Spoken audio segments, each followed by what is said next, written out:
What's up, everyone? Steven Jensen here, Fightful.com. I am joined by SP3 Sid Pular III, my boy, my Mighty Ducks brethren. Yes, I'm so happy to be doing this show today with SP3. We have a run-in guest that's going to be popping in any second, and we might have a couple other guests joining us as well. But we are here today to review GCW Fight Club, aka Mox versus Gage. For those of you who listen to the Fightful Select Weekender podcast, I'll be recording that tomorrow instead of today because we are doing this show here today for you for free. But I normally review GCW over there. So if you like this, you like what we do at Fightful, and you want more independent wrestling stuff, subscribe to Fightful Select. It's the most direct way to support us.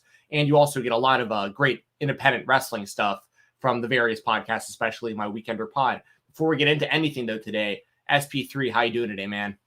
I'm doing great. I'm very happy to be back on the Fightful Wrestling YouTube channel, and most especially with my Charlie Conway to my Russ Tyler. We are the Mighty Ducks version of Salt and Pepper. We are here to talk about some independent wrestling and a show that made me very happy. Like, I put out the tweet after the show, like, this company, and I only put this tweet out usually with AEW, but it's glad that we have an independent wrestling promotion that makes you really feel like you love professional wrestling, and GCW did that last night. Yeah, I couldn't agree more. Make sure, as always, drop a thumbs up if you like this video. We're going to be talking the matches. There was a lot of big announcements. There were some debuts. I mean, there's a lot of stuff. We're going to try to do this within an hour, hour and a half, give or take. So let us know what you thought about the show. Drop your questions, your statements. Super chats are very welcome here. We will put whatever you got to say up on the screen so everyone can see it, and we'll also read it out. So if you have any questions you want us to answer, you got any thoughts about the show, any thoughts about the results, the debuts, anything you want your voice heard, super chats, we'll make sure to address those for you today on the show as well. Coming into this one, SP3, would you say this was like, I honestly, because I feel like this probably had more buzz going into it than any indie show, like probably ever. Would you agree with that? Yeah, I said it on the True Hill Heat Weekly podcast yesterday. I was like, this had the biggest independent wrestling match of the year in the main event with Moxley and Nick Gage. And I felt like it was a big match already because I've been following kind of the build up since Moxley, reappeared in GCW at Spring Break over WrestleMania weekend. And I've been looking forward to this match ever since then. But the video package, the countdown to really gave me the vibes where I was watching that, and I sent it to a lot of my friends, like do the True Hill Heat YouTube channel with me, Alex McCarthy, guys like that. I was just like, yo, if you haven't seen this, you need to see this, because this is how you build up a big time matchup. Like, I want more companies. AEW does a pretty good job. WWE has the great production value with their video package, but this felt like a UFC type of main event with the way they promoted it. Mick Foley being involved on it made it give it like a dark side of the ring view. And then it reminded you of all the things that Moxley said during the Nick Gage episode of Dark Side of the Ring. So there was even further buildup that it's not just on GCW. You have the buildup from Dark Side of the Ring. Maybe they didn't really cross paths in AEW, but this is a whole like 6-month culmination, but really a decade since these guys went at it in CZW. So that right there really gave me the vibe that this was the biggest independent wrestling event of the year. Yeah, I couldn't agree more, man. And like, speaking to like the build up and the production and everything, I'll also say, as somebody who watches every GCW event, this was probably the best production they've put on, like on Fight TV as well. Like, as far as like the quality of the stream, Yeah. like it would look like high def, and like it wasn't dropping in and out, and the audio was balanced. That's a big complaint. That's like really the only complaint sometimes for GCW is like the commentary is too loud. You can't hear the fans. You can't hear MLJ on the mic. Like, and this was the best job all around that I've seen GCW do from a production standpoint, as well as video packages and promos. Like, I feel like they were really, really stepped up their game because they knew the world was watching. Yeah. I say it about Impact Wrestling whenever we do our our post shows for their big pay-per-views. Certain companies, like, when the eyes are on you, like, you gotta deliver, because like that's like your real chance. I bet you there were a lot of people who watched that show last night it was probably the first time they've seen GCW, and they were taking a chance. I had people DMing me yesterday going, hey man, this is the first time I'm ordering GCW. Like, what should I actually expect from this? And I was like, you're going to get a mix of like high flying wrestling, technical wrestling, veterans, young stars. There's going to be some real violent stuff, a lot of blood in some of the matches. Like, it's going to be a real mixed bag. I always tell people, viewer discretion advised. Like, just go into it knowing that you could see a whole lot of stuff you might not expect to see, but it's a real variety show. And that's what I think really is so much of the appeal of GCW is like, it isn't just high flying. It isn't just technical wrestling. It isn't just ultraviolet death matches. It's a mixture of everything. So I couldn't agree with you more. We got our first super chat here. Kevin Steets says, rewatched the Hammerstein vid this morning and one name popped in my head, Sean Waltman. Well, that'd be pretty sick. I mean, Sean Waltman, definitely a guy who the current generation of wrestlers really respect, especially from like an in-ring standpoint. You see a lot of Jordan Oliver uses that spin kick in the corner like X-Pac and stuff. I mean, a lot of influence there. And I remember X-Pac doing Chikara. Was it Chikara like years ago? Yeah. So yeah, it's I'd like to see Sean Waltman. Any other thought? We'll talk about the video here, in a little bit. I will say, I mean, I totally teared up while watching it. I was like, this is beautiful. I can't believe this. It was so raw and so real. So yeah, let's talk about the show itself. We started off the night with what was supposed to be a one-on-one match between Ninja Mac and Alex Zane. Alex Zane, of course, with the former Ari Sterling, who was in 205 Live, a very short run with the WWE, but the silver lining being that he is fantastic, and he's been on the indies, since leaving, and he's like number one contender in Ring of Honor. He's popped up in Impact, GCW, really all over the place. You got Ninja Mac, who's like the next breed of high flyer, very innovative, does stuff that I've really never seen before. Like, I mean, I've gotten used to seeing some of it at this point, but like, it's always impressive to watch the stuff he does. And then you get the surprise addition of Lio Rush, who is a guy who I feel like guys like Ninja Mac and Alex Zane probably look at and go like, oh yeah, this guy, like they probably pulled some tricks from him because he's so innovative. So SP3, man, how did you feel about this match? Give me some of your thoughts, maybe some of your favorite spots, and then we'll kind of talk about the finish and where it goes from here. I really like Ninja Mac. I discovered him a couple of GCW shows ago, and really the match that really stood out to me in recent memory was the Art of War Games, that multi-man ladder match where he did probably one of the more insane versions of the Sunset Flip Powerbomb there. In this match, this is three guys who are just very skilled high flyers. Ari Sterling, aka, now Alex Zane once again. I'm glad that he's able to showcase his ability again, because this is a guy that, unless you watch 205 Live, you probably don't even remember that he was in WWE, because he had really one match with Cameron Grimes where it was more about highlighting Grimes. He had a good dive to the outside, but outside of that, they really didn't highlight all that he can do. And he's a guy I really first saw in Warrior Wrestling in a cool 6-man tag against the Rascals. So from there to see him go to WWE and now see him now, it's just he needs the chains off. This is the type of guy that needs that chains off to really stand out. And it's the same thing with Lio Rush, even though he got to show a little bit of his skills, during his NXT Cruiserweight title run. To see him back in independent wrestling, back without the chains off, that was great. And the highlight of the match was really the sequence between Lio Rush and Ninja Mac, where Ninja Mac looked like he was going for the dive, and then he did the springboard into the Superman pose, and then they start going, running the ropes, and then he does multiple flips, kicks Alex Zane, and then pops right back to the same spot he started the sequence with Lio Rush. I was just like, oh, this is awesome. This is a great way to start the show. I felt like the finishing sequence, it looked a little bit off, but it kind of made sense because, too much in these multi-man matches, the save comes at the perfect time and it looks kind of planned. I like the fact that Lio Rush waited too long and he missed out on breaking up the pin at the end to give Alex Zane the victory. And that shooting star press, knees to the back, just a great finisher. And that's something that I did see, back when he was in Warrior Wrestling, Alex Zane. So it's great to see that back from him.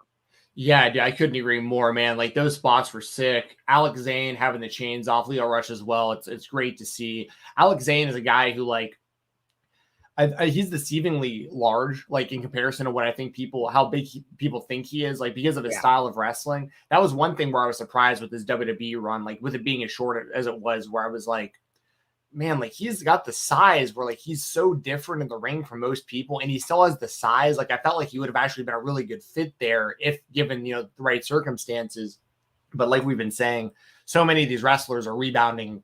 I mean, not just rebounding on the indies, like they're thriving beyond what they were even doing on, mainstream television. So like, and I agree with the finish. Your thoughts on the finish as well, man. Like it seemed a little strange, but like there was an element of realisticness to the idea that Lio just didn't, because he climbed the rope so slowly that it was like, he was basically selling on the top rope still and trying to make it to break the pinfall. The only downside to doing something like that, and it's not even like GCW's fault or the wrestler's fault or anything, it's the fans, I think, perceived it as like a botch, or like the finish wasn't what they were going for. So the fans seemed like they were a little out of it. But when you look at it from the outside looking in, kind of like from a realistic standpoint, I totally agree. Like, that was a really good opening match. And that's what GCW is really known for too. Like they'll open a show with either a match like that or a scramble and just action packed matches, get you really ready for the show. That led into Chris Dickinson and Starboy Charlie taking on Joey Janela and Marko Stunt. Dickinson and Charlie, now a team after feuding for a while in GCW. They had some really good one-on-one matches. And over time, Starboy has earned the respect of Dickinson. Dickinson and Joey Janela, a tag team in their own right in GCW. And, of course, you have Marko Stunt, who most people know at this point from AEW, as well as Joey Janela. But it's always cool because I know, and I get it. I know there's a lot of people who don't like Marko Stunt. I get it. Like, I get that he's short. I get all that stuff. But if you watch this match, tell me this guy can't work. You know what I mean? Like he can definitely go in the ring. It's just his height is going to just give you this perception of him. But I feel like he's able to overcome that with his talent when he's given the opportunities and it's done right. There was a point in this match though, where like he looked like he might have got his bell rung. Yeah. He was having that big comeback and he was really fired up, jumps off the top rope, hits that missile dropkick, but like kind of landed on the back of his head and just laid in the middle of the ring. Now, what I'll say is this. I always get scared when somebody's not moving and then someone else grabs them by the head and moves them. Yeah. And that's exactly what they did for Marko. I'm hoping Marko was laying there going like, I'm not actually hurt. Like, just get me out of the ring. But I will say that, like, just food for thought for anybody who sees somebody with like a neck injury or something like that. Don't grab them by the head and like move them out of the way because that could really mess things up. That said, Marko finished the match and everything seems to be fine, but I was a little worried there. How did you feel about this match, SP3? Some of your favorite thoughts and the finish?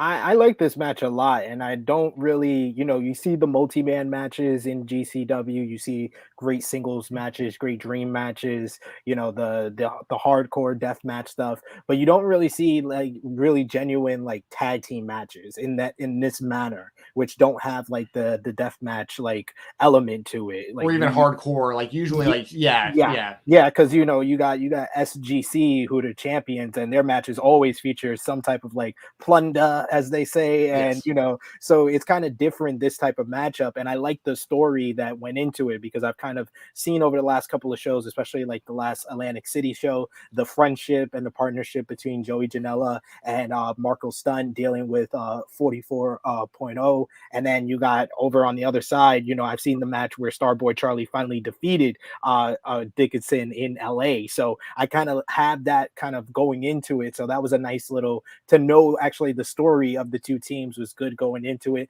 and I felt like they worked really well with each other. I do agree the Marko Stunt comeback was great, and then for him to like be in the ring and he was like not moving, I was kind of scared there. And you can kind of see there was like a lot of talking between the referee and Marko to make sure he was okay, and then Joey just pulling him by the hair. I was just like, no, please don't do that. Like, that's not what you're supposed to do. Like, you could have just pulled him by the legs. I know that's not even good either, but something other than the head I was hoping. But I think they kind of rebounded from that and really like finished the match very well. And I like the little promo afterwards by Joey Janela, you know, acknowledging the history between Dickinson and Janela, because that's what you need. Because for someone like me, like I really got into GCW really like last year during the Gathering, because I was really into the For the Culture show that AJ Gray put together, and I really was like invested in that. I love that. That's probably one of my favorite shows of last year, and that made me get into GCW a little bit more and watch the Fight TV stuff. So, you know, to not have that much, you know, history watching and following GCW, it's nice to have guys that you know from other places, like in this match with the guys from AEW and Dickinson from ROH, and then you get to appreciate someone like Starboy Charlie, who you don't know that well, but I've really gotten to know him over the last couple of shows, and I'm really impressed by him. And totally agree with what Joey Janela said. He's a stud, and I like the partnership there with Eye for Eye. Yeah, for sure. And the thing with Starboy is like, he's legit like 17 or he's 18 years old now. Yeah. So like, and he's been wrestling for a handful of years already.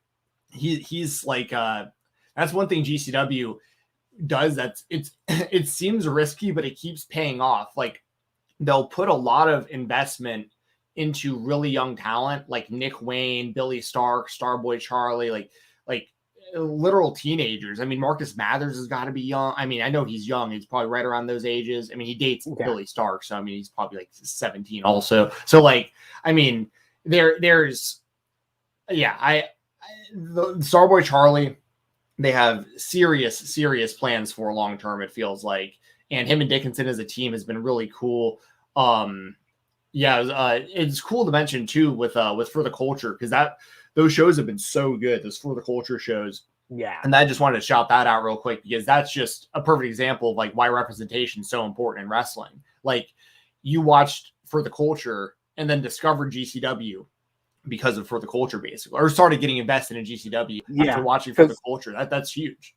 Because I went to a show, I think it was in 2019, where the main event I remember vividly. I don't know if you remember, in Brooklyn. It was in Brooklyn in New York, and the main event was Nick Gage versus Low Life Louie. And Nick Gage cut him open with the pizza cutter, and the New York Athletic Commission shut the show down. Basically, they were able to finish it, you know, with someone else coming out and finishing up the match. But Low Life Louie was cut open. He had to go all the way to the back. So I was kind of like taken aback a little bit by that. Like, I know Nick Gage. I've known of him for a few years now from his time in CZW, but that right there was just like, I don't know if I could get invested into something that was just like, I'm not going to be able to see it that often in New York, because New York is that like very strict with the stuff. But I love how they've really, you know, from the Gathering on, they've really regrouped and they gotten so much momentum. I actually did an article on Sportskeeda Wrestling about why GCW is the hottest promotion, and you've been naming a lot of the stuff that I put in the article, that they have a great mix of guys you know from other shows like AEW, ROH. It's really like a forbidden door of sorts, where guys you wouldn't see match up with each other in other places are matching up here. And they also have the young stars who are on the rise, like Starboy Charlie, Ninja Mac, and you get to, you know, create an investment with those guys. So that's why I've really been getting into it. But definitely For the Culture was where I was just like, no, I got to really get into this, because I love AJ Gray from there. He has the best lariat in the game. Like, I wish he was in a singles match in this match, because I love his singles matches and I feel he stands out more. But we'll get into that with his match later on in the show. But yeah, that was like the genesis of me really like following GCW. Well, and like you mentioned, the only negative I can feel like with AJ Gray being in the tag match, the only one is that you don't get to hear Waka Flocka, like, because that's such a good entrance. That's the best entrance. Yeah. So I know I feel you, man, for sure. Especially me being an Atlanta guy. Like, I mean, Waka Flocka he's like still big here. But man, I've seen rumblings, like, I would love if they could work something out for one of these big shows where he does that entrance live. That'd be so sick. But that said, this match, great tag team stuff. Finish of the match with Starboy Charlie hitting a brain buster, Dickinson getting the cover for the pin. Like you mentioned, we had Joe Janela really putting over Starboy, alluding to the history between himself and Dickinson. And it's cool because basically the story is like Dickinson basically took Janela under his wing, and Janela ended up I can't remember the exact terms he used, but he basically said, like, I'm kind of like a low life. Like, I'm like a degenerate, basically, after being with you for so long. Don't do this to Starboy. Like, Starboy, I think he called him, like, prime Wagyu beef or something like that. Yes. So he's like, you have, like, this pure kid that you can mold into, like, something great. Do it the right way this time, and it looks like that's what you're doing. And he like gave him his blessing to like continue to groom Starboy Charlie into a star. So, so it was a good match, and it continued to progress stories. And that's I like I say all the time on all the different stuff I do. It sounds like a broken record, but it's the truth. Give me good storylines and give me storylines that make sense in great matches. And I mean that's just what they continue to do in these kind of situations. The next match we had Atticus Gogar, who has seemingly broken away from 440. He's a guy that I really feel like, I mean, we'll talk about the end of this match, but Gogar is a guy that they've really been positioning for a while as like he was kind of the underling right-hand man to RSP and 440. He's clearly like, well, I'll get into that once we talk about the match. Jordan Oliver, he's been around for a minute. I mean, he's like a young vet, and he just keeps getting better and better and better. A very big fan of both of these guys. These are two young guys that, like, you know, it's hard to know like what the future is going to look like, but it really seems like a lot of these wrestlers are like really committed to being in GCW for the long haul. And if you can keep guys like Gogar and Oliver, that's huge, I think, because they can both be so great long-term for the company.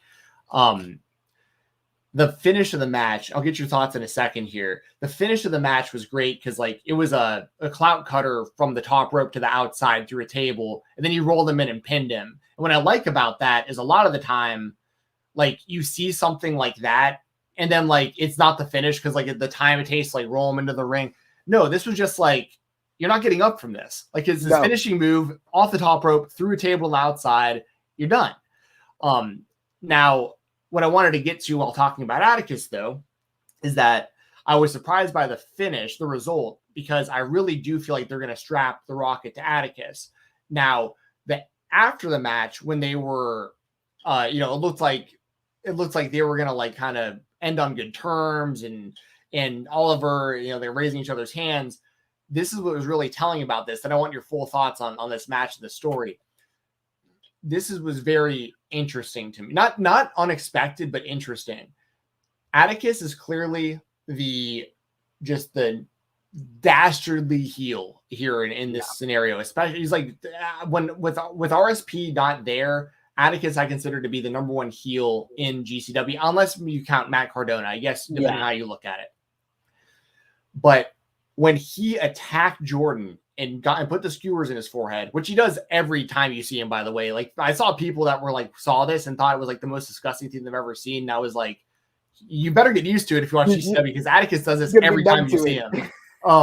But the fans popped massive for him attacking Jordan. Now, part of that is Jordan has been teasing a heel turn for a little while, but the other part is like it's almost like he's getting to the point where like he's so hated that he's now getting cheered.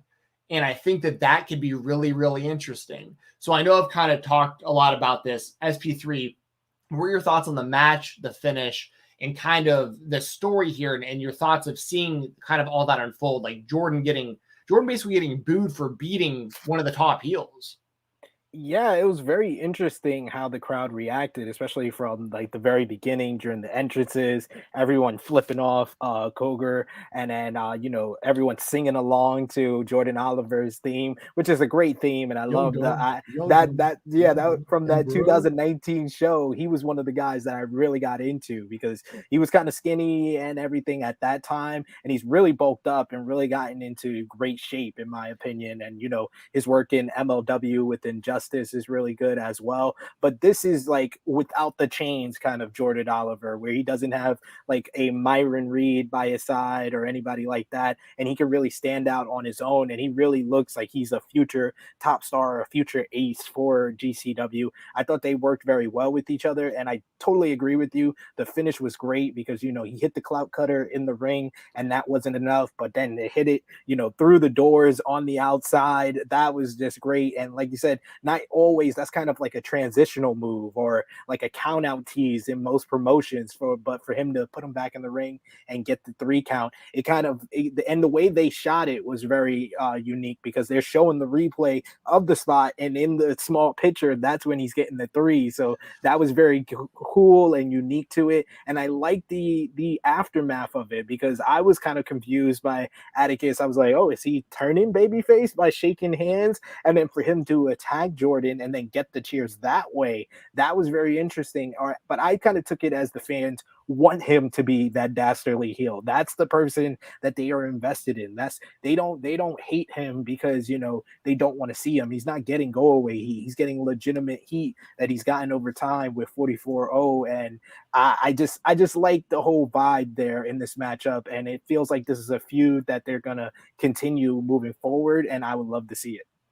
Yeah, yeah, and I think I've been saying it for a while, but I like that how it's played out. I think that Atticus is actually going to be a bigger baby face long term Yeah, than a heel, just because like whenever that like full turn happens, if it does, I mean, really, you don't have to change anything about Atticus. Similar to like Steve Austin back in the day, like yeah, just have him fight heels but don't change anything about him. And I think that Atticus is the kind of guy that like you get. He has the kind of face and the kind of like expressions to where like you care about him, like whether you hate him or you love him, like you can feel like the weird kind of like dark energy coming off of him, but like you want him yeah. to either succeed or there's something where I feel like people connect Atticus Gogar, and I think he's going to be huge for the future of GCW as well. I think I'm going to be huge for the future of this live stream. Sean Ross Sapp in the Hey. house. This is, man, we were just on here. I feel like we just got off this thing and I woke up and I'm right back on it because that's pretty much what just happened. Last night felt special. Like there was an all women's pay-per-view that did really good. There was an awesome boxing fight. I mean, personally for me, Kentucky beating LSU in college football was pretty big, but you had this GCW show. Like GCW to me has been can't miss for a while, but like to people who would go, what is GCW?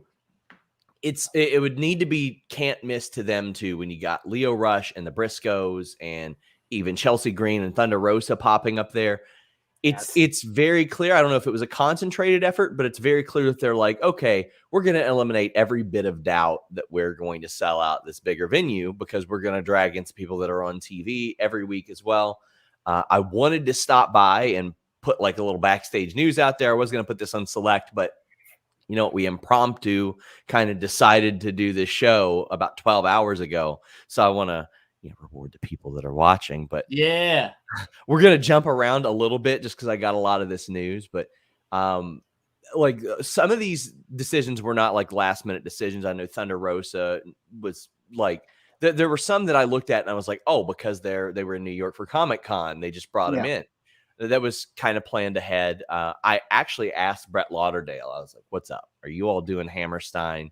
Are you all doing that? What's the scoop? And he was like, there is none. Or maybe I'm lying. Because he knew I was going to poke around, and I did. And I said, are you excited to carry that ring all the way upstairs? And he said something like, oh, that's only if you run the grand ballroom. And I was like, that sounds like something who has looked into it It sounds like something you would say if you looked into it. Like, that's the only possible way. I saw a lot of speculation about when Chelsea Green sat down in the crowd, because there were people that said, oh, she's been there the whole time. I had people that were sitting right next to her that were like, oh, they switched after the first match. No, it was 2 minutes before Cardona's match. So the fact that they were able to do that and fool the GCW crowd is pretty impressive. I think that's a very smart move, because Chelsea is, just like Matt Cardona, the anti-GCW. If you see her post, I took a shit today, she's getting dumped on Twitter. So why not channel that? I once pitched to Matt Cardona that Mojo should help him beat Moxley or Gage, because he's the anti-GCW, and he's like, I'm not going to share my heat. Apparently that sentiment has changed, but as Joel put, the tinted face mask. Somebody said Tony. Did I say Tony or did I say Brett? I hope Brett. I thought you said Brett. Okay, yeah, I thought you said Brett. Okay. Chelsea low blowed Effy. Effy. Geez, wait for a second. She low blowed Effy so hard that the mask came off. Yes, it did. That was so good. It was good to see Akira there. He's a guy that I personally know, and he's trained with my trainer a little bit, but it looked like he was getting jumped into GCW. That's just that's just my thing, because like Janela had been a little hard on him on Twitter in the past, but seemed in good spirits when I reached out. Also, somebody had told me that refs checked on Marko during the show. I reached out. Marko's fine. He's good to go, which is also good to hear. Man, this is good news for GCW running the Hammerstein Ballroom. I don't know how I could not go. Like, when I'm looking at these two shows, and I'm like, which is going to be the show that I need to go to for the sake of work? And I'm looking at the Royal Rumble and GCW, and like, I'm going 70% GCW right now. That's unreal. So before I hop off here, what are some of the things that you all think that they'll put on that card? Ooh, that's a real good question. You got to do Briscoes versus SGC. That I feel like that was what they were kind of building to, because that kind of came right before the announcement. And I would think after Nick Gage's promo at the end of the night, they can do Moxley versus Gage too, and put it inside a steel cage, or make some type of stipulation where the violence will be up even more. I think that would be a perfect match as well. And Matt Cardona and Chelsea Green versus Effy and Ali Catch. Yep, that's a no-brainer. That mixed tag is a no-brainer. The Briscoes coming out was probably the most shocking thing of the night for me, because they just don't do that. Like, I mean, for example, I mean, there's a lot of stuff they don't have to do in their deals. Like, I every time ROH hits me up, like, oh, who do you want to interview? And I was like, well, I've never interviewed the Briscoes. It's not even a they ain't doing it, anything like that. It's just like they don't have to, so why even bother? But there was maybe, I don't know if it's foreshadowing whatsoever, but they did do a show in Mexico last month, which is the first indie that they've done in, good God, I don't know how long, because they did CMLL stuff. I don't think they had done indies since House of Hardcore in 2018. And they did a couple shows that month, and they had severely like scaled back like any outside ROH stuff. So it was well before the pandemic that happened. Thunder Rosa coming out, my God, like the pop that she gets everywhere. Yes. Everywhere. If Chelsea Green gets crapped on every time she tweets, every time Thunder Rosa does anything, it's a predictable reaction. It's going to be this loud, thunderous thing. Like, it's just unreal, man. Just what a fit as well, throwing her right in there in the scramble. Yeah. I do hope that they step up their women's stuff and they have more women's matches. They need that. You can't just rely on Ali Catch, who I adore. I think she's wonderful. But it's good to bring in a Thunder Rosa, and even though Chelsea Green doesn't fit there, that's a good thing to not fit there. It's a really good thing to not fit there. That's how you capitalize on the Jerry Lawler and Jim Cornette and ECW heat and all that stuff. It's somebody who, it's like, It's as simple as a Bianca Belair promo. They don't go there. They're not supposed to be there. And it works really well. And Brett Lauderdale and GCW have gotten really, really good at manipulating that. Also, the video that played for Hammerstein, man, that was getting hyped up to me personally all day, and it delivered. I thought that was a special video. Everybody's the hero of their own story, but you can look at all those people and you can hear every single thing that they said, and you can find somebody on Twitter who probably that night said all that stuff, just trashing them. Some hater on the internet probably said that to or about each one of them before that even happened. I heard that there were people getting legit emotional as this was being produced and as it was shown to them, and that makes me happy to see. I mean, being a regular in any indie is often a labor of love, and it's paying off for a lot of these people. I mean, it's not quite the Duffy Wrestling League on heels or anything that we're watching play out, but I mean, this is an underdog story, and GCW probably shouldn't have worked the way that it has, but it has. And it's one of those things I always tell you guys, what you like, you need to see an AEW show live to understand it. You need to see a GCW show live to understand it. Like, it's very good. But yeah, I wanted to come through, drop a few little notes on you guys, but I'm hoping these things will become a regular thing. If you guys respond well, drop some super chats to the fellas, leave a thumbs up, all that good stuff. It was wonderful seeing you guys. I'm about to go watch the Bengals knock Aaron Rodgers out of Green Bay. Hell yeah. See you, Sean. Later. See you, Sean. Yeah, man, I agree with all that. And I was kind of thinking too, probably Mox Gage too. I'm thinking probably is what they do with Hammerstein for the main event. I want to see AJ Gray in a big match, a big singles match on that one. You know, former GCW champion himself. That's a whole story in itself as well. Him winning the title and losing it on the same night. Like, people still want to see him like with the real title run. They have a real whole like.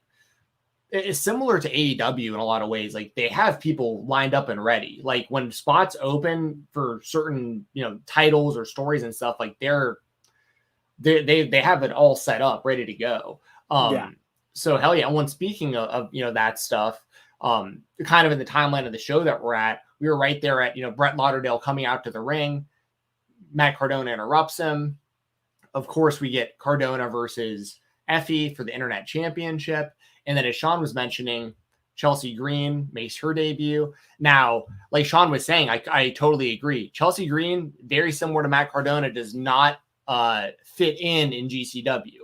Not at all. That's perfect. As long as it's not an entire roster of people who don't fit in GCW, if you got a few, that's perfect, because that's the kind of heat that they're trying to draw with that kind of stuff. Everyone's already looking forward to Alley Catch and Effy taking on Cardona and Chelsea. Another match that I feel like we're going to get in the pipeline at some point is Matt Cardona and Chelsea Green versus Everett Connors and Charlie Evans. I think that'd be pretty sick, because Everett and Charlie had their big kind of like reuniting on JCW yesterday afternoon. So, and Everett's been doing good things in GCW as well. So I think that him and Charlie in GCW would work really, really well. And if they're going to kind of do these mixed tag type matches, basically the more the merrier, right? Like, if you have a bunch of, couples that are really talented and they want to get involved, have matches with other really talented couples, like, it could make for some really, really good stuff. So as far as the match itself, what's so funny is, so like the match starts with Cardona hitting what they call the sack rider, which I think is the best name for a finisher for a heel Matt Cardona in GCW ever. Obviously, for those of you who don't get it, if you somehow don't get it, Zack Ryder was the name of the WWE. Sack Rider has multiple meanings. And I thought that was great. The story told between the two was good. And Cardona winning, but like we mentioned, it was due to Chelsea Green coming in. She low blowed Effy so hard that her mask came off. And yeah, how do you feel about this, man? Like, I thought the match was solid. They got the internet title back onto Cardona. Cardona's career was on the line. So like, he stays in GCW. And I think it meant a lot too, that he was a part of that video package. Like, it seems like he's there for the long haul.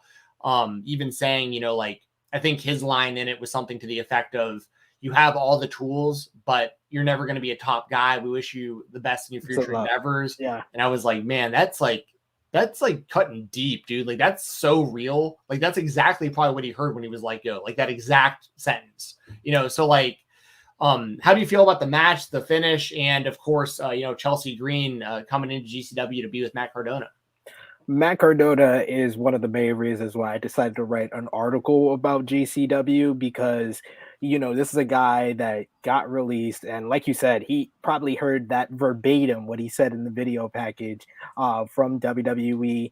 And, when he came to AEW, I heard a lot of people like, oh, they're getting all the same WWE guys. He's a WWE guy. They don't need to have him there. He had the short run there, and then he was gone. Then he pops up on Impact Wrestling, and it just never felt like Impact kind of got behind him in a big way. Like, they kind of wanted to do the Brian Myers feud, but that was kind of the peak, the ceiling for him, it seems, in Impact Wrestling. And then for him to go, start this whole feud with Nick Gage, where most people just think Nick Gage is just, playing around on Twitter, talking trash about Zack Ryder, and then he shows up in the Druid uniform, doing the Moxley bit, and makes that huge debut where it's like Sean said, it's like Jerry the King Lawler showing up in ECW arena.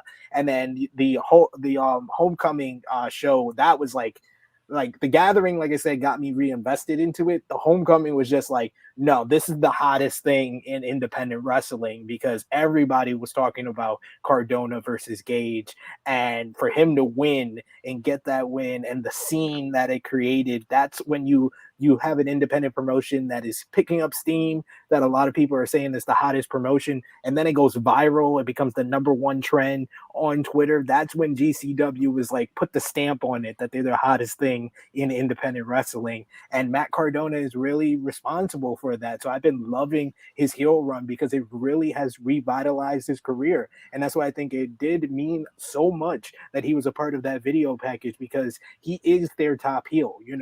Atticus Gogar, he has all the potential to be it for the next 5 to 10 years if he's going to stay long term with GCW. But right now, nobody gets more heat than Matt Cardona at the Showboat. Matt Cardona, he's going to get a bunch of heat when he's in Hammerstein Ballroom. He's the guy right now that Mick Foley in a match that had nothing to do with it. It was like, I'm going to pop the crowd. I'm going to say F Matt Cardona, because that's how I can get the cheapest pop possible. Not saying Atlantic City, say F Matt Cardona, and these fans will go wild. And they did. That was perfect, because Matt Cardona just generates that type of heat, and I love it right now. And I feel like Effy is a guy that he probably chose himself, that he was like, I'm going to make this guy in GCW. Like, Effy is a guy that's very popular. He's a great worker. I love the stuff with him he's the internet and the champ is queer. That was just great stuff. He's done so much great work with, representation as well, not just for the culture, but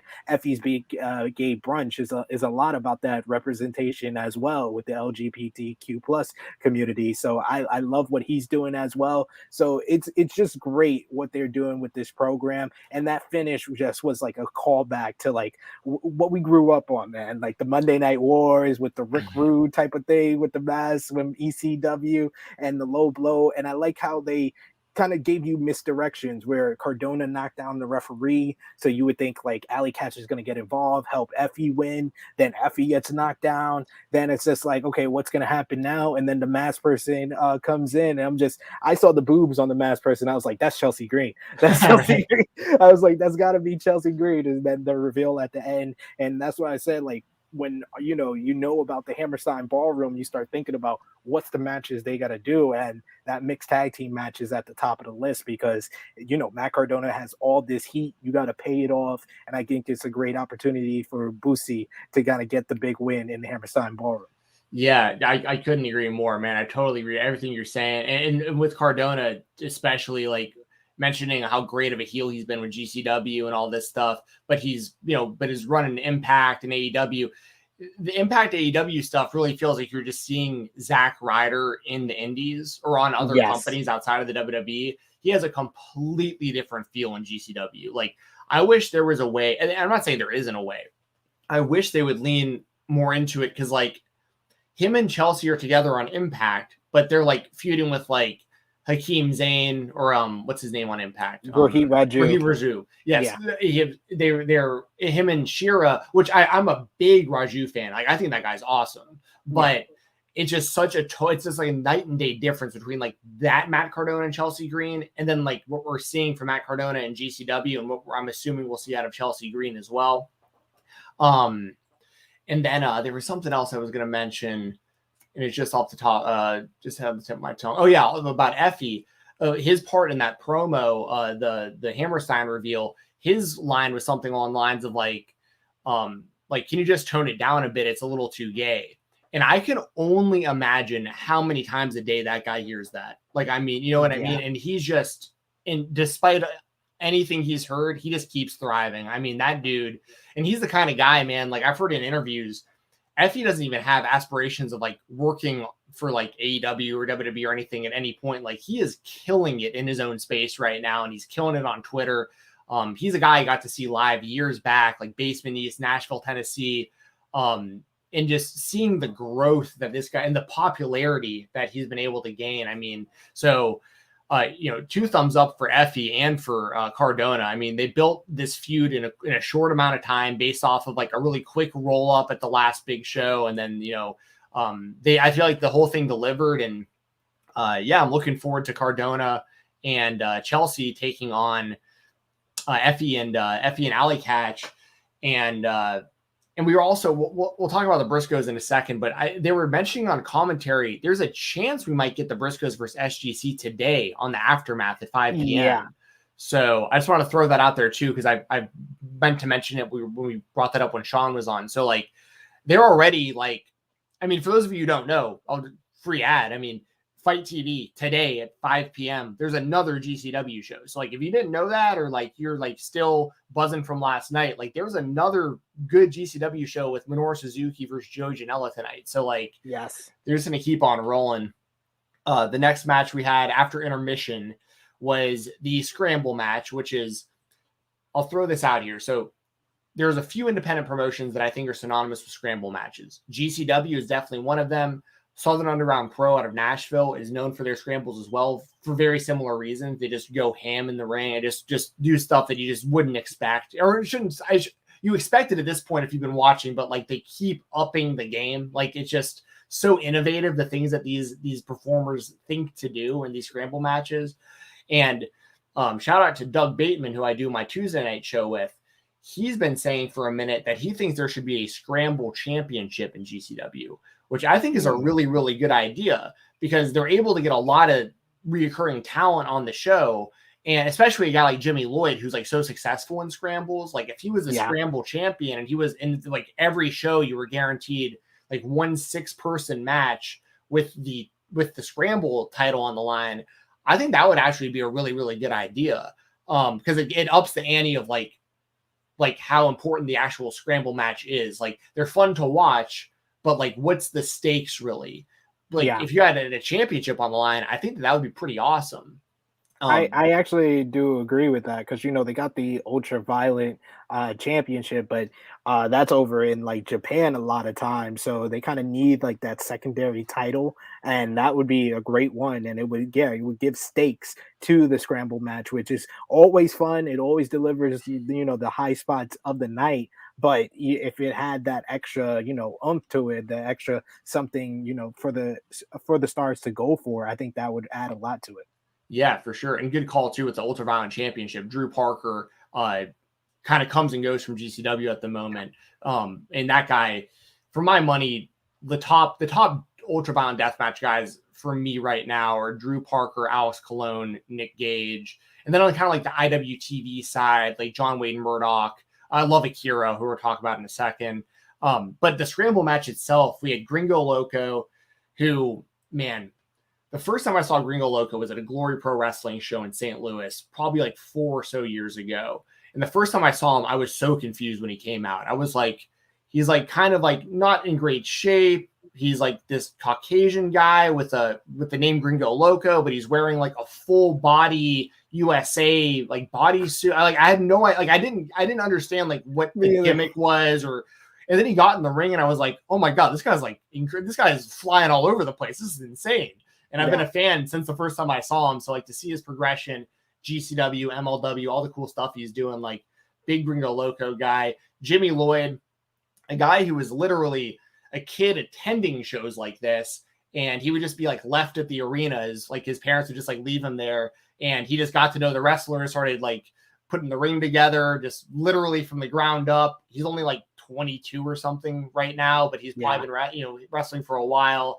And he's a guy, he was another one of those guys from the video package where his line was like, why don't you start taking this seriously? Because that's what people, when they see him, they're like, this guy's a wrestler, but he can really go in the ring. Like the looks are just, him and Gringo Loco both, like looks are very deceiving based on like what they do in the ring.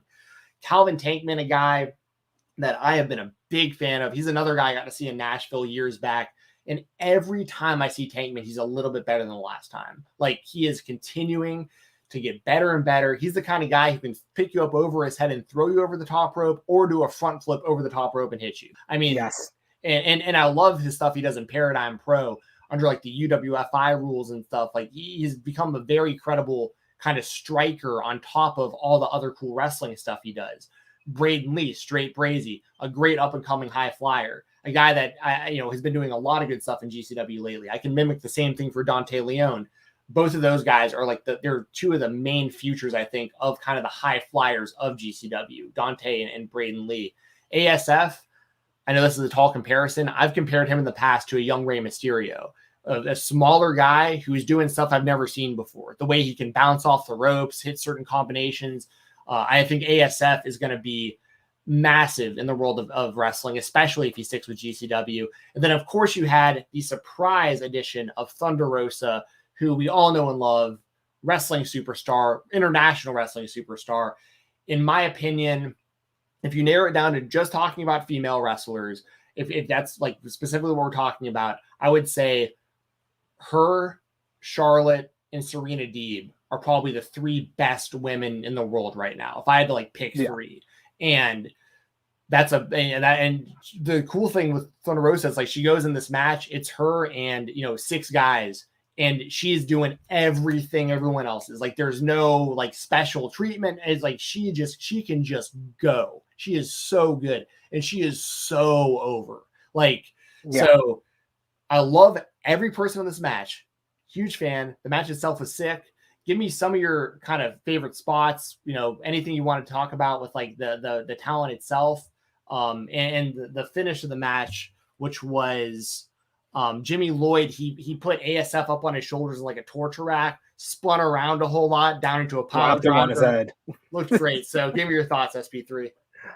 Thunder Rosa, yeah, I totally agree with you. I would go Thunder Rosa, Sasha Banks, and Serena Deeb. Yeah, I would say in the ring, but I would say out of those three, out of the women you named, Thunder Rosa is the total package because she has an identifiable look. She has charisma that really can't be explained. She has the it factor, and then she can just go in the ring. Like she's one of the best wrestlers. Don't even put a gender on it. She's one of the best wrestlers in the world. And it's crazy for someone like me that I've seen her career from first time I saw her was in Lucha Underground as Cobra Moon. To see where she was there to where she is now, it's amazing. It's such an evolution of a performer, and she's a person that I've interviewed twice. And honestly, yeah, she's my best women's wrestler, my favorite women's wrestler in the world. I love them shouting out Sean in the on commentary, saying that that's his favorite as well. So that was a great moment as well for me. But yeah, it was just a fun match, hall full of spots. Thunder Rosa with the corkscrew off the top rope was a great moment. ASF, I didn't get Rey Mysterio vibes. I got really Juventud vibes. But either way, this guy is very, very unique, and he stood out in this matchup. Very similar vibes between Juvi and Rey, though. I mean, that's like tall praise either way, for sure. Yeah, 100%. I love this spot. I think it was Jimmy Lloyd about to give the Styles Clash, and then Leone comes off the top rope with a cutter at the same time. Never seen something like that before. I love Calvin Tankman kind of being the anchor of everything, but still keeping up with the fast movement in the match. And he's a guy I discovered in the Blood Sports event during the Gathering last year. And like you said, like he's a striker, but he can still mix it up and high fly. So he's so versatile. And I think he has a big future ahead of him, whether it's in MLW or on the independents or a major promotion signing him. Either way, he's going to do great stuff. But really like this match. I totally agree with you. Like Jimmy Lloyd needs something because like he's a guy that deserves to have some type of title. And you could tell that GCW are in love with him. He's one of their mainstays. So I want to see him do more in the future, but he's very young in his career and he's going to get there. He's a guy that you could see being GCW heavyweight champion in the future and holding it for a long time. But this was a fun match, and that's what the scrambles are supposed to give you. Yeah, for sure, man. This was just great. This was great stuff all the way around. Jimmy Lloyd too. I mean, they have so much faith in him that some of the shows are like he's running. Like they have like Jimmy Lloyd's branded GCW shows, and once again, he's like in his early 20s, and he's only going to keep getting better. Similar to a guy like Jordan Oliver, like you were mentioning. Sometimes it just takes a little while to grow into your body too. Just the facts of the life sometimes. Like Jordan, he gets the knock for being lanky, or at least used to, and now it's like he's still a little on the thin side, but like he's growing up. I mean, like these guys are going to fill out. Think about what John Moxley looked like in CZW versus what he looks like right now. I mean, it's like two completely different guys. So, and we get to see the real progression. A guy like Nick Wayne, who's like, a literal teenager. Yeah, he's kind of skinny. He's a teenager. We were all skinny when we were. I mean, I say I'm skinny. I've definitely gotten a lot bigger since I, became an adult. I mean, it happens. So, so yeah, this was all really, really good stuff. And like we were saying, I know I was narrowing my kind of list. I just for the sake of highlighting the women there, but of course, talents like Thunder Rosa, that regardless of gender, that's like Thunder Rosa is on that list. It's similar to like Amanda Nunes in fighting. Like Amanda Nunes is in the greatest of all time conversation, regardless of gender. Like that's how good she is. She transcends any kind of pigeonhole that you might think. You know what I mean? So yeah, the scramble was awesome, and Jimmy Lloyd with the win. And like I was saying, and like SP3 is agreeing to, let's get a scramble championship in GCW, Brett. If you hear this, Brett Lauderdale, I think that'd be a good idea. Like I'm usually against the idea of adding more championships and like potentially devaluing titles, but I feel like it would only up the importance of these scrambles because they do a scramble match on every show. So like you might as well have some extra stakes involved, or even it's something like almost like a Money in the Bank type thing where like every time like a certain point of the year, whoever is the scramble champion gets a GCW, almost like the X division. Option C. Yeah, exactly. So yeah, that was all good stuff. Next match we had was the GCW debut of Akira, who I know I don't know him personally, but I know people that are very close to him. He's associated with KOBK, Kill or Be Killed.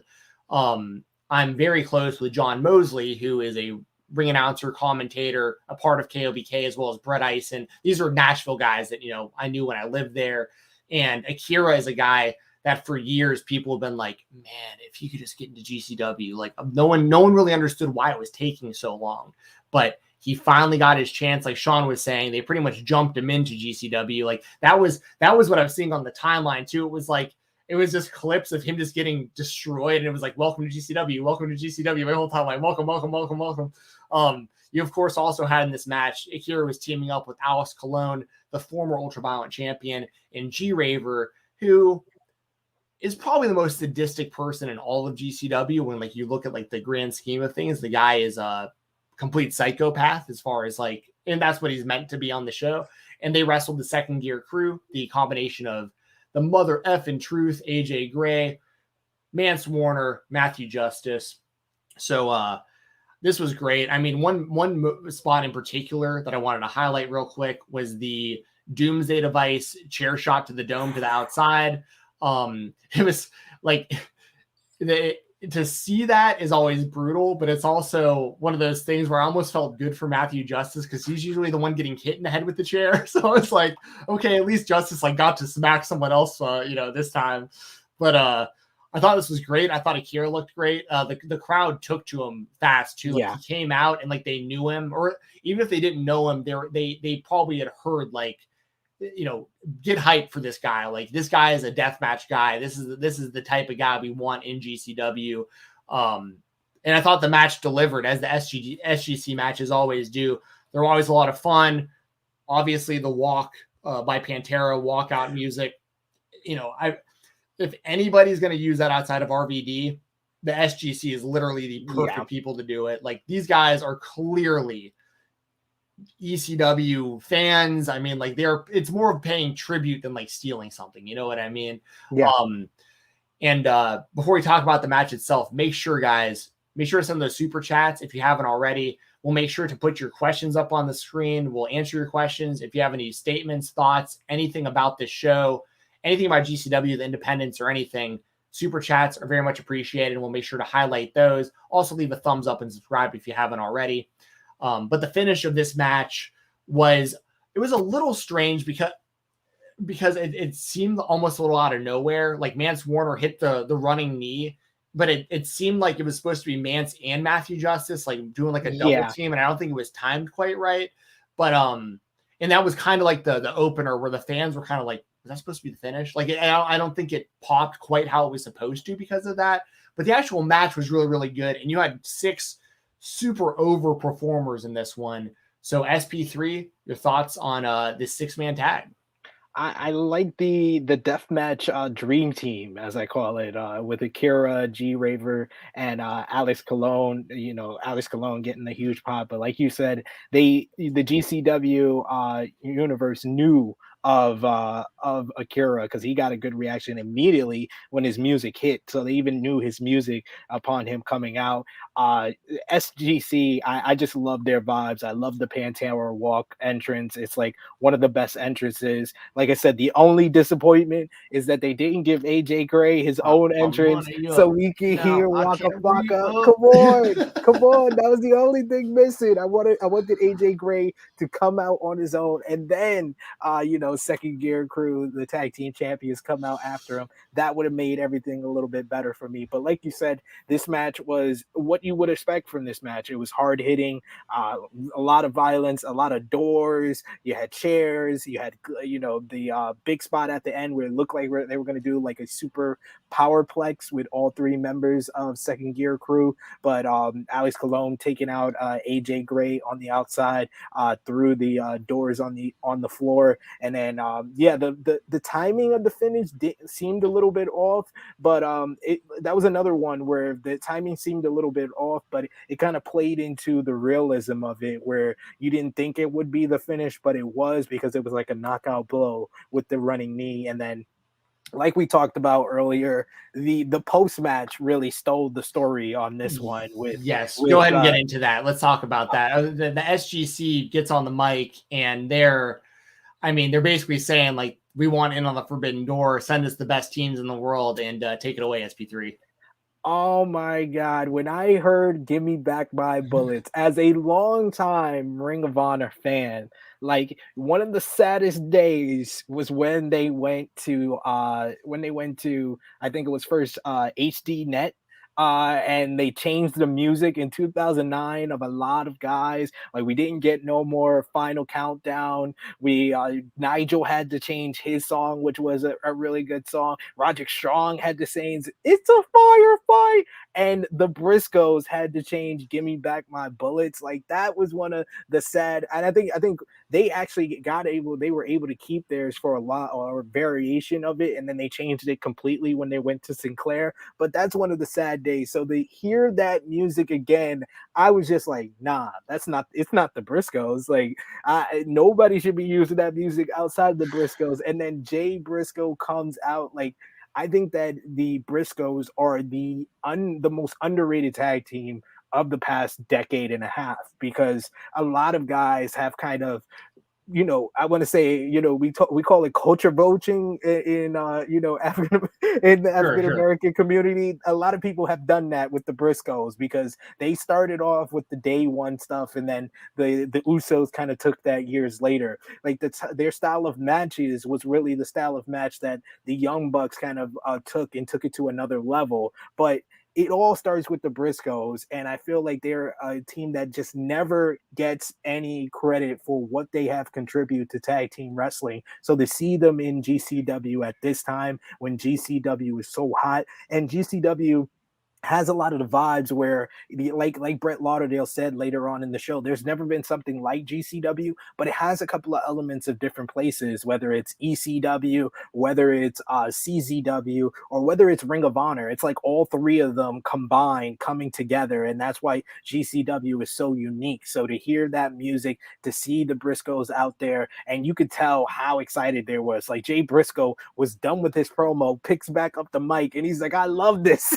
I just love this. Like, he was so hyped and ready to go because he heard that reaction. And for them, that reaction had to feel like give them the goosebumps because they've been dealing with empty arena wrestling. Like Ring of Honor had a couple of shows in front of fans, but it wasn't the type of Ring of Honor, crowds that the Briscoes kind of came up with. Like, I was going to Ring of Honor shows in 2006. The first time I ever saw the Briscoes, it was the Dems and the Kings of Wrestling in a sold out Grand Ballroom in Hammerstein. So for them to come in at a time for GCW where they're so hot, about to do Hammerstein, I know they talked about it on commentary that it might happen, today on the Atlantic City show. And I'm not saying don't watch that, but I'm just hoping they save that for Hammerstein Ballroom because that's a big time tag team match, and in just them against Second Gear Crew, that's like the perfect tag team for them to verse in GCW. Especially with like Mance being on the other side, because he has a lot of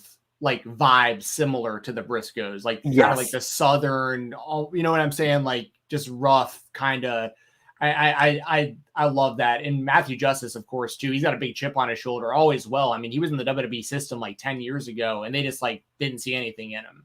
And he's like completely rebuilt his career. The Briscoes, man, we could do an entire podcast on just what this means because without getting too deep into it, like this not only is GCW basically like the forbidden door itself at this point, because like anyone can show up from really any company outside of the WWE right now, but this really opens it up, I think, because if we get the Briscoes versus SGC and GCW, like that means I feel like we could get the Briscoes versus the Young Bucks on AEW now. I mean, like I feel like it's open for the Briscoes now. So like, I mean, this is going to open up so much. And to your point, and I totally agree, the Briscoes are probably the most underrated or underappreciated tag team of the last like 2 decades, because it's like, if like if you've been around, you watch it, like from the days you're talking about them versus Hero and Cassidy and stuff and all this stuff, like, but you had to be paying attention to Ring of Honor to really know, or you have to currently be paying attention to Ring of Honor. They haven't really had the opportunity in recent years to like branch out of pretty much just Ring of Honor. And I mean, this is going to be huge because if you, it's like gun to my head, if I had to pick like the best independent wrestling tag team ever, like the Briscoes might be the first name to come out of my mouth. You know what I mean? Yeah. So it's like, this is really, really huge. And there is a whole just big amount of dream matches that are possible with the Briscoes being available to multiple companies now. So I absolutely love it. I'm just like you, man. Like, we see them boys, man. It's like, I mean, it doesn't get any more authentic than seeing those guys. It's funny because like everyone's like always so concerned. I shouldn't say everyone, but I think a lot of wrestlers and fans and stuff, they get kind of caught up in like the idea of like creating like a gimmick or something that like is going to get them over or whatever. Like the Briscoes are actually like chicken farmers from Delaware. Like they're not like, this isn't a gimmick legit at all. Yeah. Like no, they're super authentic. So yeah, I love it. The one thing I'll say, I gotta put it out there, but Jay getting out of the ring, like he kind of like fell over the top rope, and I was like, oh no, man, no. He gets up, and he flexes. He flexes. And then he was like laughing about it. Yeah. But yeah, that was good stuff all the way around, man. I'm super happy to see the Briscoe brothers involved with GCW. This is awesome. Because not just for the SGC, I mean, there's a whole bunch of people that that the Briscoes can wrestle in GCW. So Yeah. awesome stuff. Next match we had, it's funny because this next match was clearly meant to be like the not like a break by any means, because this was a lot of fun, but it was one of those where it's like you had the big SGC thing with the Briscoes, and then you had the video package that, you know, we're talking about. We've already basically covered the video package. It brought tears to our eyes. It was incredible. Hammerstein Ballroom in January for GCW. But then you had Shane Mercer versus Yo-Yo, which was kind of like the bridge between the SGC, the announcement, Briscoes, all that stuff, and then the big Moxley Gage match. We have Shane Mercer, who, so I'll just say this real quick. My brother, I talk about him a lot when I do podcasts because he's 3 years younger than me, but he only watches wrestling when he's around me. Like, he's not a wrestling fan. I wouldn't consider him a wrestling fan, but he knows a lot more than the average person would because he's around me so much and I'm always watching it. And he was watching GCW with me last night. And during the Shane Mercer Yo-Yo match, my brother turned to me and he was like, Shane Mercer is the best wrestler I've ever seen in my life, and it's not even close. Like, he was like, this is like my new guy for sure. Because I'd shown him, like, he's seen Shane Mercer before. He's seen him do the moonsault and battery and stuff before, but he hadn't seen him do like tombstones literally off the top rope and like then carry someone and do like a lion salt, you know, into the moonsault and battery and all this. So my brother was like marking out. And Yo-Yo, I'm a big fan of, like, especially because I really get behind some of those smaller dudes like him and Marko and stuff like that, because it's like the talent's there. Like, the talent's 100% there. So the one critique I would have on this match is, like, and this is nothing against anybody, but like Yo-Yo kicked out of everything. Like, I feel like if you hit a tombstone off the top rope, like that should just be it. Like, it's really hard to top something like that. Now, granted, the finish was supposed to be a backflip moonsault off the top rope, but I mean, just complete insanity. So huge shout out to Yo-Yo, huge shout out to Shane Mercer. One thing I can always say about Shane Mercer is, like, when I think I've seen it all, that dude continues to be creative with it and doing stuff that I really never thought would ever be possible for a human to actually to accomplish. So the finish of the match, once again, just to put it out there, it was basically the moonsault and battery, except he did it as like a tombstone pile driver, which tombstone is like variant of the moonsault and battery. He was I mean, they're just so lucky that nobody gets hurt on these kind of things. Like, when he did that tombstone off the top, you could see his head like on Yo-Yo's, or his hand on like Yo-Yo's head, trying to like make sure his head didn't hit the ground, because that's just so sketchy. But I'll say this, like, as long as they're safe and like they're healthy coming out of this stuff, like, as a fan, I'm all about seeing stuff like this because it's so like mind blowing to see people do stuff like this. So SP3, man, this was like kind of the co-main event, or kind of the bridge between like a few big announcements and the big main event. But what did you think about this Shane Mercer versus Yo-Yo match? This was like a high spot version of a G1 match. You know, the G1 style is just like sprint all action, and this was it. And like you said, like your brother said, like, Shane Mercer is just unique. Like, people kind of had the same type of vibes when they talked about Brian Cage from his independent wrestling, but like Shane Mercer takes what Brian Cage has done on the independent scene and just takes it to the next level. The tossing Yo-Yo into the crowd, the moonsault and battery every time he does it. And like you said, with that tombstone, the craziest part for me was that he tombstoned him on the turnbuckle first before he tombstoned him into the ring. It was just like, do you want to give this guy a concussion, or you just did that by accident? Because that was basically the old El Generico brain buster. That was he basically did that, but the tombstone variant of it, and that moonsault and battery at the end, the tombstone variant, that was just insane. unlike anything I ever seen before. And Yo-Yo impressed me for everything that he did take. Although I feel like he kind of kicked out of too much, he did impress me with his like resilience, with his selling. He gave me a little bit of Akira Tozawa vibes, not the Tozawa that's the Ninja Master on Monday Night Raw, but the Akira Tozawa that before he came to WWE, or even the Akira Tozawa that we saw in the Cruiserweight division before. He just gives it that vibes. He has that fire on his comeback. So this was a really strong match, and a match that exceeded my expectations going in. Yeah, I couldn't agree more, man. That those guys are just nuts. They're nuts. A huge shout out to Yo-Yo for like allowing Mercer to do this stuff, and shout out to Mercer for protecting him while he was doing it. Yeah. And there was a couple points in the match where I thought Yo-Yo was going to win. After he survived some of that stuff, I was like, man, they're going to put him over, because that'd be pretty huge. But yeah, this was all really good stuff. I think this is now maybe when they actually did the announcement from Brett. I might be getting that. I got that confused with right after the Briscoes, but regardless, we've covered that incredible video package. Before we talk about the main event, y'all, this would be a great time if you want your thoughts heard or your questions answered, all that good stuff. Send us a super chat. Put your question statement, all that stuff up on the screen. Make sure to give us a thumbs up. Make sure to subscribe to the channel, all that good stuff. We really appreciate you hanging out here, talking some game changer wrestling with us today. But this is the main event. We had Mick Foley come out to the ring.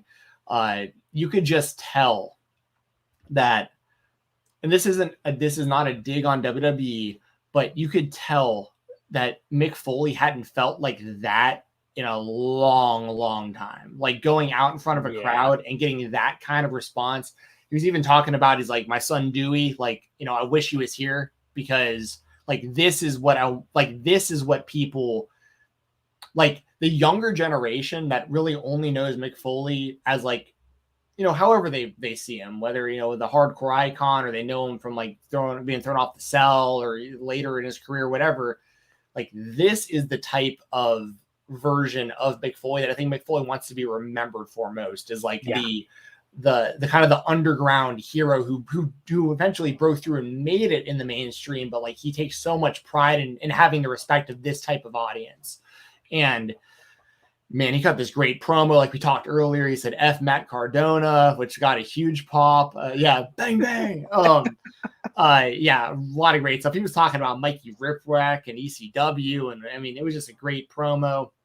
And talking about Terry Funk, and talking about how he used to be called a garbage wrestler, and this whole style was garbage wrestling. And like now it's like, I mean, depending on how you look at it, I mean, you got WWE in their own world. You got AEW right on their tails, and in a lot of senses. And then you have, in my opinion, GCW standing above all the other companies right now, including, Impact, MLW, Ring of Honor, New Japan, you name it. I mean, I think GCW, outside of AEW, I think GCW has the most buzz currently. WWE is established, but buzz-wise, AEW and GCW. So, Foley comes out, really puts his stamp of approval of like, I'm the hardcore icon. I'm this legend, blah, blah, blah. This is where it's at now, though. Like, I'm giving the stamp of approval to Game Changer Wrestling. So, great promo. Did you have any thoughts on the promo itself before we talk about the main event? Yeah, like you said, it was just tremendous. Foley is still one of the best promos ever, and it's been that case for quite some time. Even when he was lost in Cleveland and WCW, his promos in ECW, the Kane Dewey promos, those are all great stuff. But like, you could still see that he is such a great talker. He kind of showed that in his video where he called out WWE about a month ago now, and then he was great on commentary throughout the match, and he added a level of gravitas to the main event. Just doing the promo beforehand and being on commentary, it made the main event seem that much bigger. Yes, I couldn't agree more. I mean, absolute legend. Mick Foley's the kind of guy where, like, there was like a seesaw, like a balance to his career and his fame. Like, he is the kind of guy, like, you see him and like it looks like he's kind of hard to get around, right? Like his hips and knees and stuff are shot, and like he's in a bit of a rough physical condition, right? But like, that was the price he needed to pay to like hit the levels of just absolute legend status in the business. I'm not saying it's like right or wrong to put your body on the line in that way. All I'm saying is like Mick Foley was the kind of guy that like WWE wasn't going to have those kind of plans for him unless he was doing the kind of stuff that got him that kind of notice in the WWE. And then when he really gave his body to us as fans, like he really did. And because of it, he will live on as a bona fide legend forever. So, and there's a lot of similarities with that in some of these GCW guys. Not all of them are the most athletic. Not all of them are in the best shape. Not all of them are this or that. But like the ones that are out there putting their bodies on the line or are like really innovating, really going next level, like that's what they're doing to become legends in their own rights down the line. So many parallels and similarities between like the old school Mick Foley and what we're getting out of GCW today. And the main event, man, we had the GCW world title, death match, champion Jon Moxley, challenger MDK, all effing day, Nick Gage.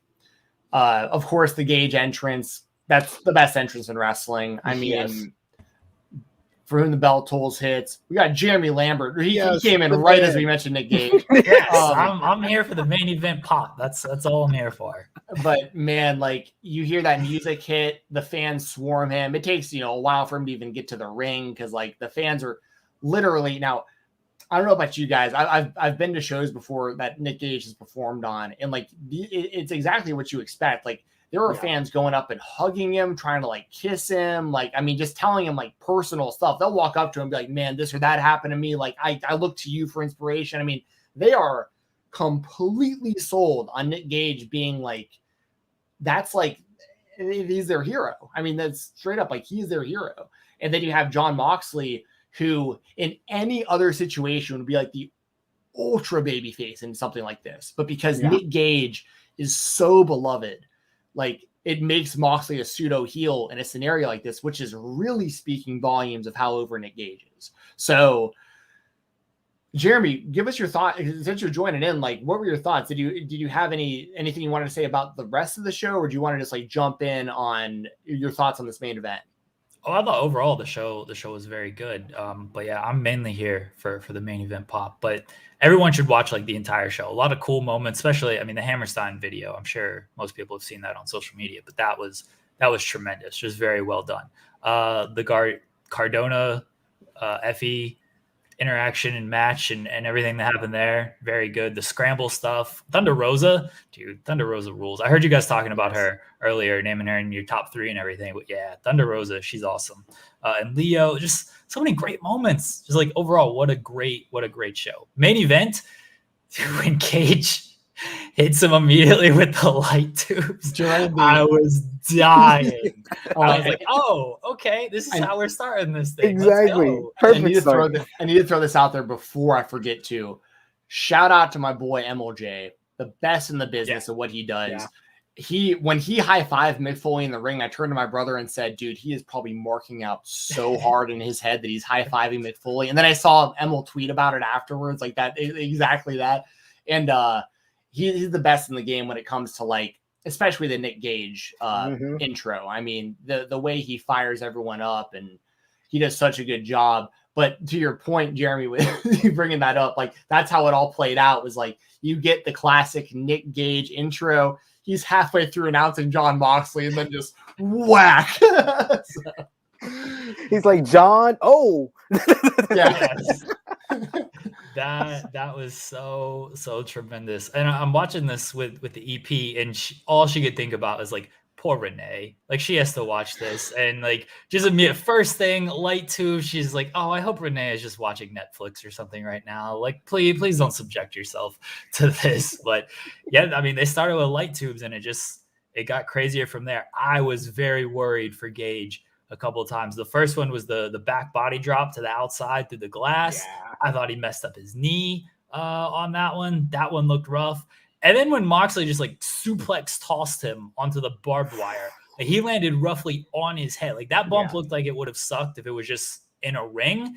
Like, but to take that on barbed wire, oh, that looked like it really, really sucked. So I was worried for Gage, but he loves this shit. He kept going. Dude, like you're saying with Moxley, it's so funny because like I don't know obviously, but would probably happen like before the match. Like he's probably talking to Renee, and she's like, I know you're gonna do crazy stuff out there. Just promise me you're not gonna do the pizza cutter in the mouth. And like, no, hey, don't worry about it. Like you know, a couple little cuts here and there. Got to give the fans a little blood. I got a baby now. I'm not gonna do that. He was draining. I mean, he was just pouring. Immediately, the light tube, and then immediately gushed right from the start. SP3, give us your thoughts, man. I love that Gage had the bandana on, so he was like he didn't get split open on his light tube, but yeah, I mean they just kept upping the level of violence, like Jeremy said, that backdrop to the outside through the glass and the barbed wire. I thought his knee was messed up, and I love the commentary like, oh, they're gonna focus on the knee, and Mick Foley's like, no, he just wants bloodlust. He wants blood in this one. This is not about work. In any other match, yeah, you'll be working over the knee, but no, this is about bloodlust, and it definitely was. Yeah, Jon Moxley gave his all. He bled for this match, and I love the whole commentary about he has everything to lose, while Nick Gage, this is like the biggest match of his career, so he doesn't want to lose either. It really gave you an investment in both guys, although like you said Steven, that Moxley was the pseudo heel. You both could get behind either guy in this one, and I just wanted a great match, and that's exactly what they delivered. And I love the fact that they left one glass there, and the glass had the dove on it. That was like a great. They talked about the juxtaposition in that the glass is not just regular glass. It looks like glass that they kind of took off of one of the panels at the showboat. It was just great stuff there. And then the ending, really, it didn't even feel like that was supposed to be the finish, because Moxley does the paradigm shift off the top ropes through the glass, but he took most of that glass, but it's still Nick Gage landing on his head off the top rope, so he got the win that way. I thought that this was a great match, but it was kind of similar of a death match Omega and Danielson, where it was a great match and it was probably the best match they could have possibly done, but they still left a lot of meat on the bone where they can go back to it. And that's why I say I think Mox versus Gage 2 is going to be the main event in the Hammerstein Ballroom. Yeah, I completely agree. With all of that. Like they did leave meat on the bone. I think Mox Gage 2 is the biggest match they could possibly do at Hammerstein. Makes all the sense in the world.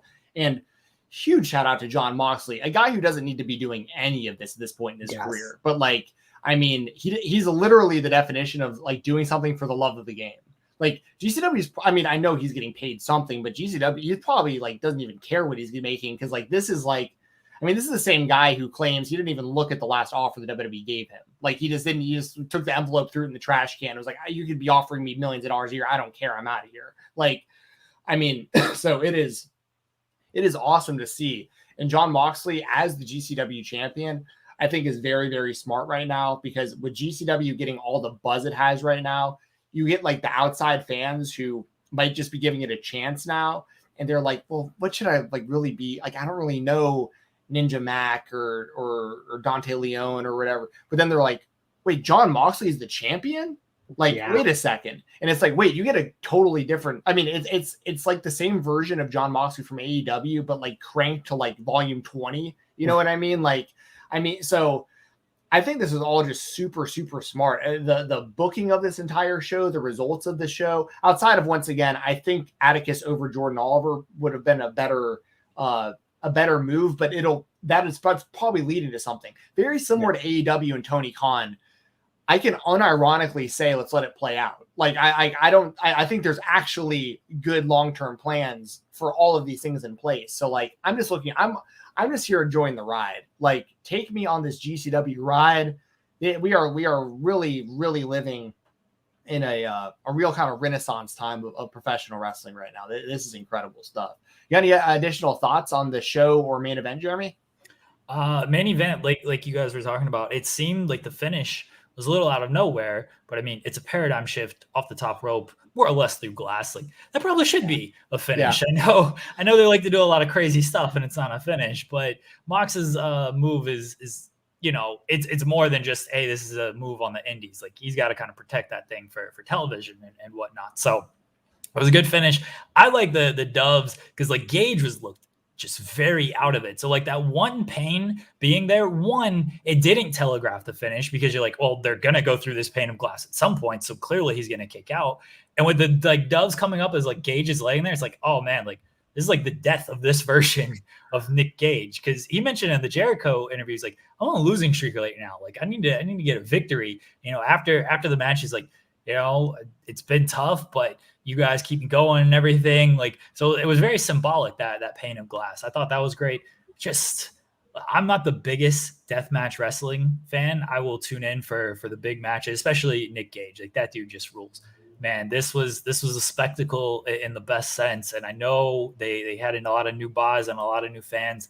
I hope it translates well for them. Joseph and I talked about it. Like they're kind of the ECW, AEW, WWE. You can say what you want about Impact and ROH and all this stuff. Like GCW is doing something different, an alternative to both of those promotions. And like they got the most buzz of these companies right now. I imagine this is selling more than them Impact pay-per-views on Fight and them ROH shows on Fight. Like, combined. Yeah. Like they got the buzz right now. So just kudos to GCW, man. They're selling events, like they're selling fights, right? Like it's not like, oh, let's do weekly. They're selling big fights. Like you said, with no TV distribution. Yeah. Like that's the big difference between, they really don't. And they're so outlaw that like, and it just works for them. Like they just don't care. Like they don't care what the perception is. They don't care what anyone's saying or doing. Like they're just out there doing their thing. And if you want to join in. And I suggest that you do if you're a wrestling fan, because it's really, really exciting times. Even if you don't like ultra-violent death matches, watch the other 90% of the show where it's just good in-ring action, and then turn it off for the death match if you're not into it. Like you're still going to get your money's worth. Really quickly, we had another super chat. Thank you so much, Nerd Guru. Anybody who has any last second super chats, now's the time to do it as we wrap the show up. Nerd Guru says, not GCW related, but I fully expect now that Fury retained, he'll be showing up in Saudi for whatever reason. Thoughts? I hope not, because his WWE run was not good. But I will say, if you want more thoughts on that, we actually talked a little bit about it last night. Me, Doug Bateman, and Sean Ross Sapp during Fury versus Wilder last night. We had a watch along right here on Fightful. In my opinion, the best heavyweight, and I have recency bias, because it just happened, but that might have been the best heavyweight boxing match I've ever seen in my life. Like that was incredible last night. So thank you to the Nerd Guru for sending that super chat. And if you want more boxing content, check out the watch along from last night. So yeah, this was GCW. Like y'all mentioned, Gage cut that promo at the end, as he always does, just addressing the crowd. Making sure everybody he probably appreciates the fans more than any other wrestler in the world right now, like for the position he's in and the support he has. So huge night for GCW. We have another GCW show, The Aftermath, today at 5 p.m. on Fight TV, FITE, Fight TV. Check it out.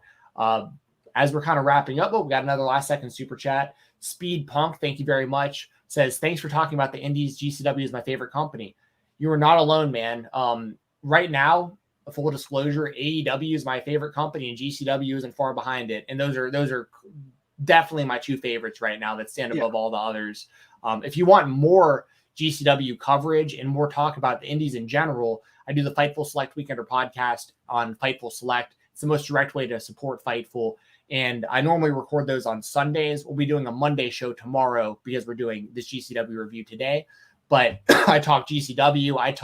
I always give recommended shows to watch on independentwrestling.tv. Use code FIGHTTALK, by the way, FIGHTTALK on independentwrestling.tv. That helps me out when you use that code.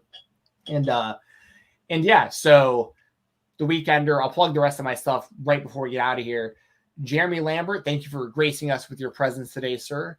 I'm glad you guys did this. I saw Sean tweet last night, like maybe we need to do a GCW post show, and Jensen, you do the Weekender, and so this is right up your alley. And I saw SP3 jump in there, and this morning I wake up and I see this is a show. I was like, yeah, let's go, my guy's right here. And yeah, I was so pumped for the match last night that I was like, I got to make a run in, talk about this.